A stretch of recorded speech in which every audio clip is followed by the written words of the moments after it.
Hello everyone, আজ সকালবেলা ব্রেকফাস্টে বানিয়েছিলাম চিড়ের পোলাও।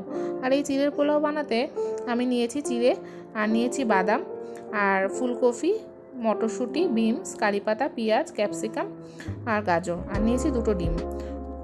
প্রথমে বাদামটাকে ভেজে নিয়েছি, এরপরে ডিমটাকেও ভেজে নিয়েছি নুন আর গোলমরিচের গুঁড়ো দিয়ে। এরপর ডিমটা ভাজা হয়ে গেলে ডিমটাকে তুলে রেখে ওই কড়াইতেই তেল দিয়ে সমস্ত সবজিটা ভেজে নিয়েছি।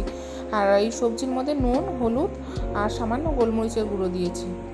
আমি এর মধ্যে কোনো কাঁচা লঙ্কা দিইনি, কেউ যদি চাও কাঁচা লঙ্কা দিতে পারো, কারণ তোজো খাবে, ওর ঝাল লাগবে, তাই কাঁচা লঙ্কাটা আমি দিইনি। আর দেখো এটা ভাজা হয়ে গেছে সবজিটা, এরপরে চিড়েটাকে মিশিয়ে নিলাম, আর এর মধ্যে বাদামটা আর যে ডিমটা ভেজে রেখেছিলাম সেটাও দিয়ে দিচ্ছি। এরপরে সামান্য একটু নেড়েচেড়ে ঘি আর গোলমরিচের গুঁড়ো আর সামান্য চিনি দিয়ে একটু নাড়াচাড়া করলে কিন্তু এটা পুরো রেডি হয়ে যাবে। এটা খেতে কিন্তু ভীষণই টেস্ট হয়। তো তোমাদের ভিডিওটা কেমন লাগলো অবশ্যই কিন্তু কমেন্ট করে জানিও।